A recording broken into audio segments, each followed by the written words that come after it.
Alright, good afternoon, Joshua TV followers. Try and catch up. Here's that Carver that wanted the rear Bimini.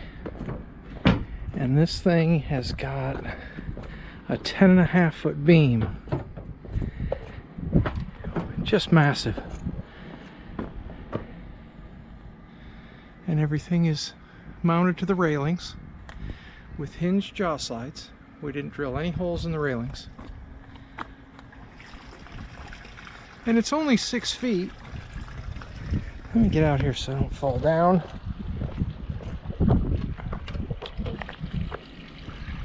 There's a good look at it. I'm the Queen Laura Mary here. Wonderful couple on the boat. Thank you for following along. Good afternoon, Joshua TV followers. The wind is coming to get me, but I'm done.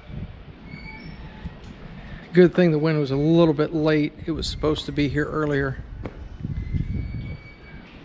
But it's about 2:30 and I am screaming hungry. But here is the 38-foot Sundancer, formerly My Way. They stripped the name off the boat. I don't know what they're putting on it, but we just put the rear frame extension with the lateral support. Let's see if we can get that where it shows up.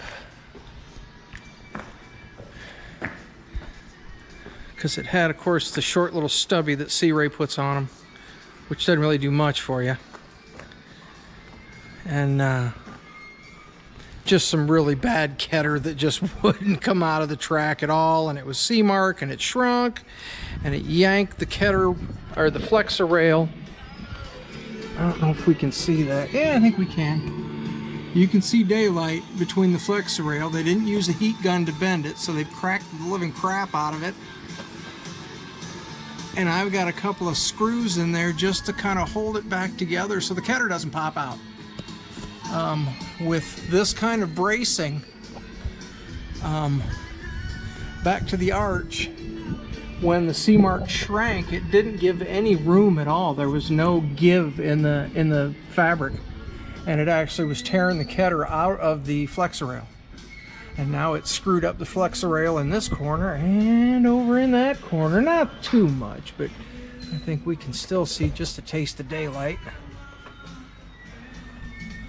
So I will bring in some of the square head because they're so petite and they'll fit down in there, and I'll put, you know, I'll put, you know, 4 or 5 more in the corners.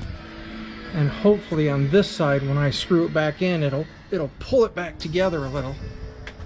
But it really doesn't hurt the ketter to be screwed in like that. But again, we're all staples all the way up and around. Those dog legs are just so strange to try and get the fabric to stay straight meshed and pull it tight. And then that'll be the top, then 2 fingers below the bend will be the next. I'll connect those in the shop. Man, this boat stinks so bad. The previous owner had to have had a small dog, and it peed everywhere, and the carpet in the boat just reeks like dog pee. Horrible. I don't even know why they still have the carpet in there, but it needs to come out because it's drawing flies. It stinks. Anyway, there's my Bimini extension. Getting all my mess cleaned up and trying to get back to the shop. I still haven't had lunch yet, and I'm a little grumpy. I wanted to capture this before I stripped it down, or the wind stripped it down, one of the two. Got it back in the bag. I want to thank y'all for following along.